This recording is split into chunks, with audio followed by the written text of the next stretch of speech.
C'est un roman? Non, c'est Un essai? un livre d'entretien entre moi et Asdine Amimour. Donc, moi, je suis le père d'une jeune femme qui s'appelle Lola et qui est morte au Bataclan le 13 novembre 2015. Paix à son âme.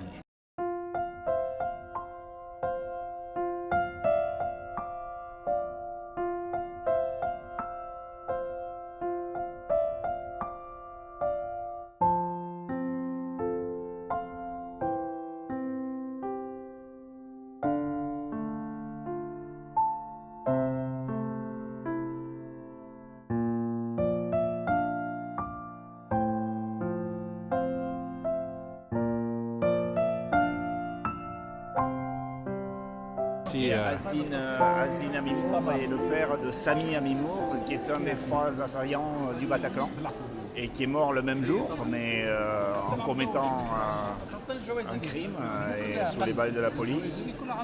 Et Sami et Lola avaient 28 ans tous les deux.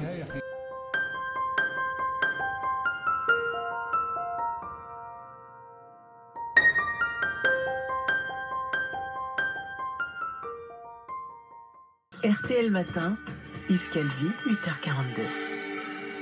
Et Amandine, vous nous confiez ce matin un face-à-face inimaginable dans votre revue de presse. Oui, inimaginable, impensable, mais qui force le respect. Vous allez très vite comprendre pourquoi. Ce face-à-face, c'est celui de 2 hommes, 2 pères qui ont tous les 2 perdu l'un de leurs enfants au Bataclan. Le premier, c'est Georges Saline. Sa fille Lola assistait au concert ce soir-là. Elle avait 28 ans. Le second, c'est Asdine Amimour. Son fils, Sami, avait lui aussi 28 ans. Mais lui n'était pas là pour faire la fête. Il est l'un des terroristes qui ont semé le chaos ce jour-là, plus grande que la souffrance des familles de terroristes. Et d'ajouter, nous portons tous les 2 un deuil. Écoutez-le.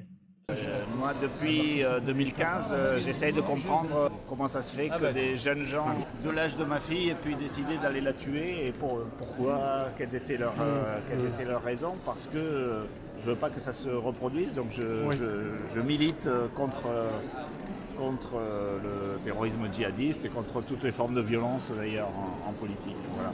Et donc j'ai rencontré Asdine Amimour il y a 3 ans à sa demande parce qu'il m'avait contacté, j'étais président d'une association de victimes, donc via l'association il a demandé à me rencontrer pour s'expliquer.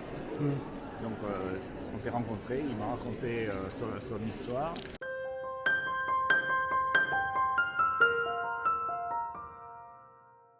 Lui, son fils, était djihadiste. Oui. Voilà. C'est difficile de cette rencontre, non? Oui.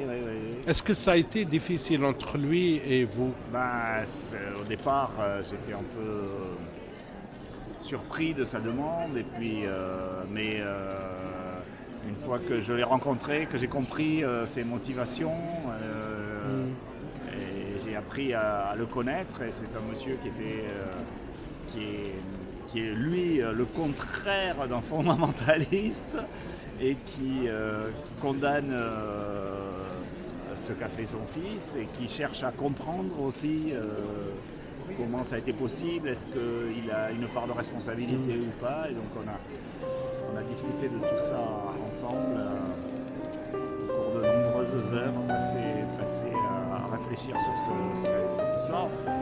Parce que c'est essentiel de comprendre pour pouvoir lutter contre ces phénomènes.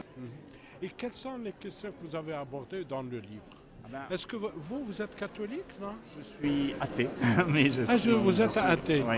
Parce que généralement, les gens qui font cette démarche, ils sont un peu cathos, ils sont un peu... Non? Je ne sais pas. Je ne sais pas, mais moi je ne crois pas en Dieu. Donc Asdine croit en Dieu. Il est musulman. Il est musulman. D'accord. Il est même un musulman pratiquant, mais voilà, il a une pratique qui est pas du tout sectaire. Il aura fallu beaucoup de courage à ces 2 hommes pour se rencontrer, celui d'abord d'Asdine Amimour. Après le 13 novembre 2015, le père de Sami Amimour est longtemps resté seul face à ces questions, avant de contacter Georges Saline en février 2017. Je partais du principe, qu'est-ce que je vais risquer? Donc je fonce, et qu'est-ce que je vais risquer? Il va pas m'assassiner, il va pas me mettre en prison, il va pas me... Donc, et puis cette curiosité, là, j'ai envie de savoir. Est-ce que ça vous a aidé psychologiquement? Pour Asdin, ça a été effectivement, c'est une forme de thérapie parce qu'il a un sentiment de culpabilité.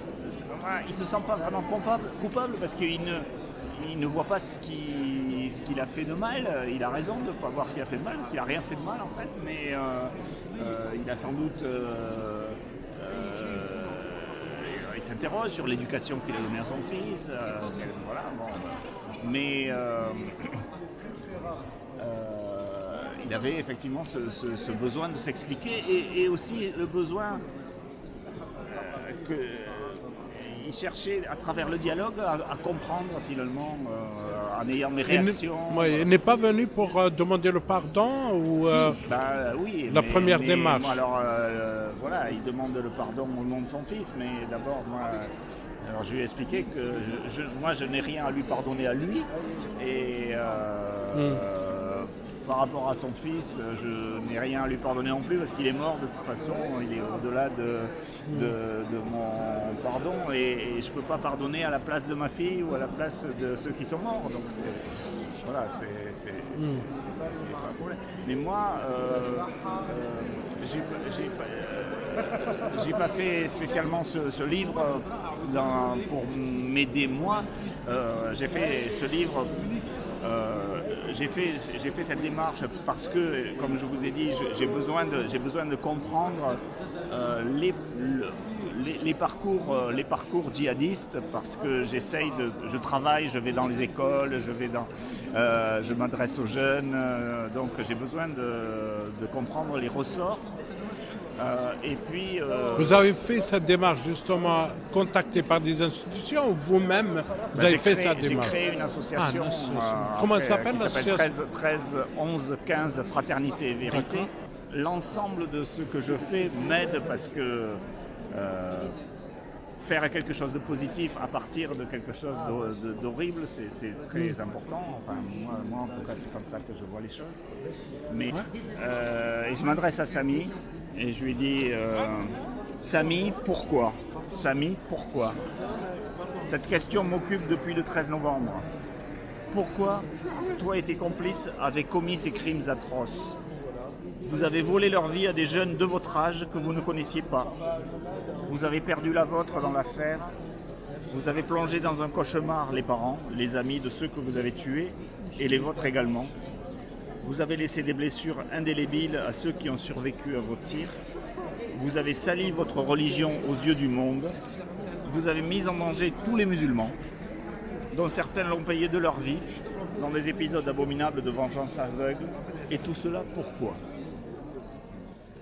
Bravo.